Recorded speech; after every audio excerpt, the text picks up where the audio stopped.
Hello, my monstrosities. Hello once again. Today I bring to you who knows what take number this is because man, I even when I got it right, I got it wrong. Thank you to E. Hennings for letting me know that I still made a mistake after trying to record this video several times throughout the day. So, on that note, if you want to become a member for the early access to videos to let me know if I'm goofy, there you go. But that aside, I was thinking about a couple of things. Trigon has the rumor that it'll be a premier unit and the next Tyranid detachment. That's the current rumor.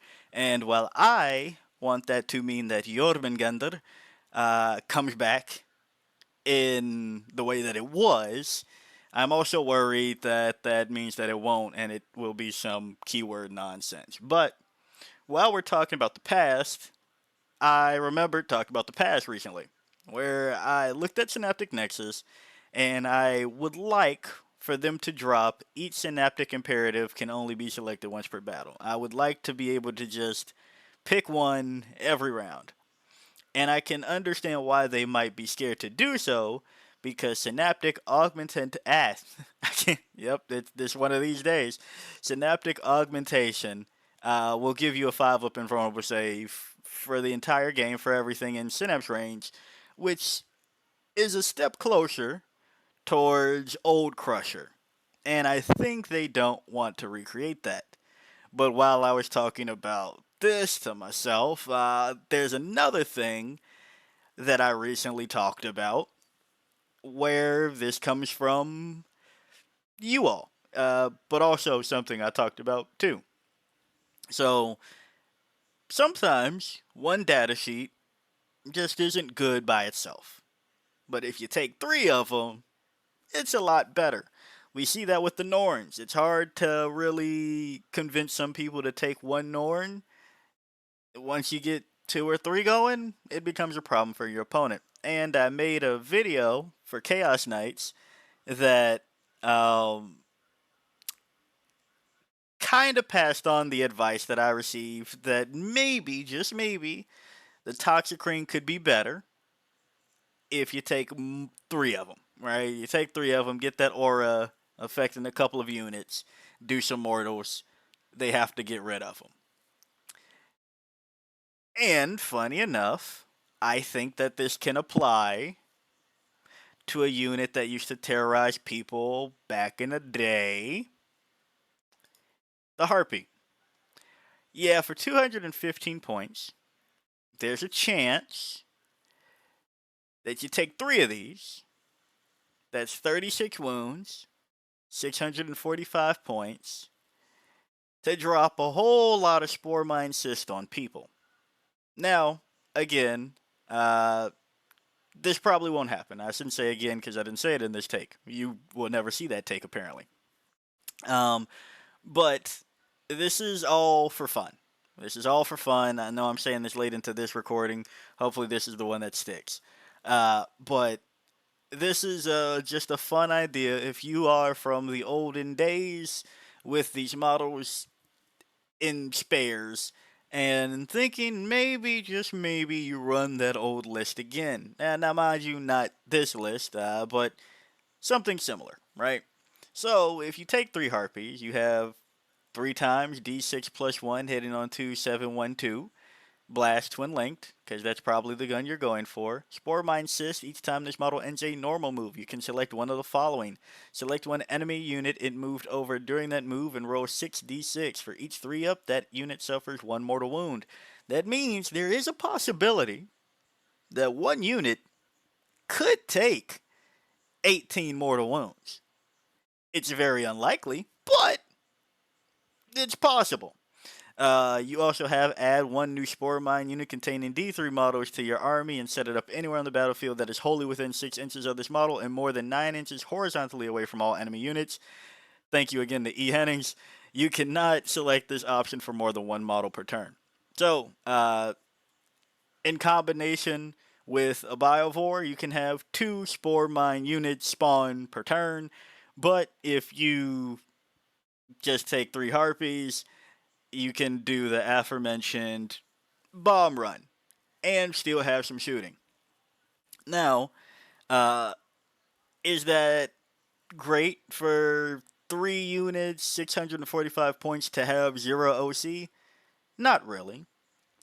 But at the same time, we still bring biovores and spore mines can do things, so why not a giant death bird?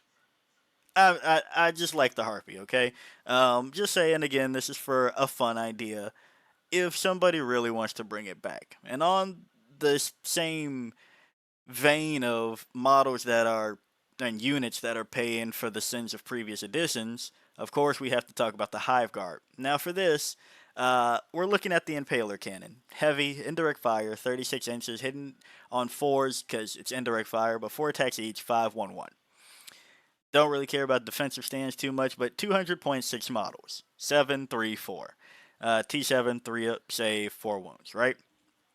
We're looking at indirect fire because that's probably the most useful one here. You could do shot cannon. I've heard interesting things about it, but for the purposes of what I'm thinking about today, I would look more towards the Impaler Cannon. Indirect fire, uh, yeah, enough models should probably do the damn thing to get rid of a target. But it can probably get better when we combine a few more elements. Another one of those elements being a thing that we would like to see be better, Tyranid warriors with ranged bioweapons. Why them? Well, again, because I was talking about something else recently, I got to thinking. So, the melee warriors I covered recently in the fact that I would prefer them in assimilation form if I were to let go of my hatred for them this edition. Because sustained lethals +1 to wound, twin linked, reroll hit rolls of 1 means that I'm probably making my points back with melee warriors. So with ranged warriors, how can I get access to at least sustained and lethal? Well, sustained, Wing Tyranid Prime. Alpha Warrior, while this model is leading a unit, weapons equipped by models in that unit have the sustained hits 1 ability. Fine, we're already attaching those, usually. Now, the next part, you know where this is going, a Hive Tyrant. With ranged weapons equipped by models in this unit have the assault and lethal. So, hey, even get the bonus of assault if we want to do that. But why do I care so much about this in combination with everything? Well, if I were to do this idea in Synaptic Nexus, you can, with Irresistible Will, make it so that your shooting phase or the fight phase, one synapse unit from your army that has not been selected to shoot or fight this phase, and one enemy unit within 24 inches of and visible to the synapse unit. Until the end of the phase, each time a friendly Tyranid model makes an attack that targets that enemy unit, if the attacking model's unit is within 6 inches of your synapse unit, reroll a hit roll of 1 and reroll a wound roll of 1. So, if you can get a synapse unit to see something, it has to be visible, and within 2 feet, you can proc Irresistible Will on it. And now, all of your units that are within 6 inches of that synapse unit and targeting that other unit get reroll hit rolls and wound rolls of 1. So that means indirect fire just has to be around the synapse unit. And I much rather stick out warriors attached to a Wing Tyranid Prime than my Hive Tyrant, so my Hive Tyrant can chill and give everybody in this situation lethals for this reroll hit rolls of 1. But as I was thinking about this, only one go around will give me 5 up invulnerable save for everybody. Now, I could continue to use Imperative Dominance and keep giving at least one unit a 5 up invuln every turn, but I'm already talking about warriors.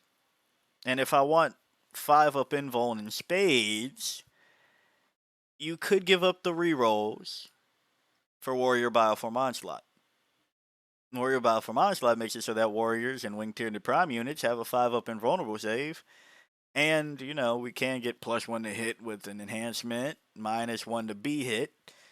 And if we want to really double down on warriors and take a battle line worth, Once we run out of Winged Tyranid Primes for this idea, we can slap in a Neurotyrant, right?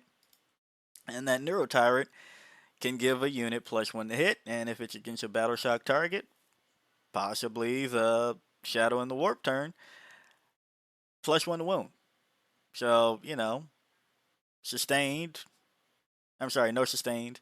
Lethal, +1 to wound, possibly. And then for those units, we can give reroll wound rolls of 1 to anybody, and reroll hit rolls of 1 in addition to it if it's with the Winged Tyranid Prime and Ranged Warriors. Or I guess it can work on the Neurotyrant unit too, as well. Any of the Warrior units can get reroll hit rolls of 1 and reroll wound rolls of 1, but everybody else just reroll wound rolls of 1. Throw in some Exocrines, and you get your reroll hit rolls of 1 that way. You also have access to spontaneous hypercorrosion, where you can make your ranged weapons increase the strength by 2.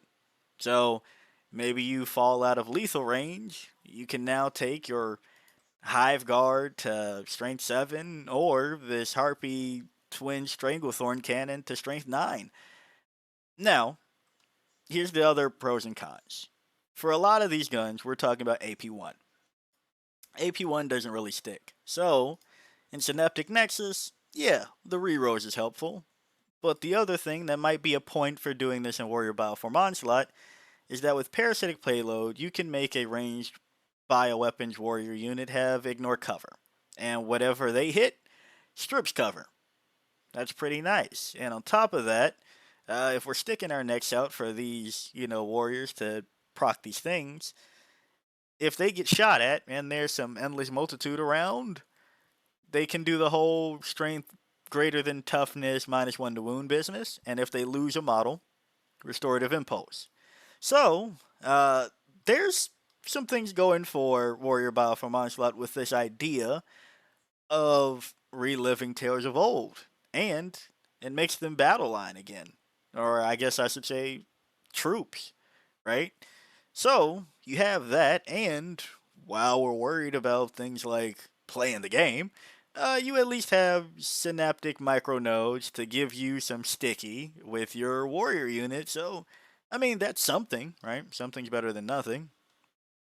And to that end, I have to admit, for something fun to put units on the table that people definitely have, it won't be as good as Old Crusher, and it won't be as good as Old Harpy and Old Hive Guard. But, just for the fuck of it, Warrior Bioform Onslaught might just have something that I wouldn't mind doing. So yeah, if you like the video, like it. Got a comment for me, comment. And until next time, peace out, my monstrosities.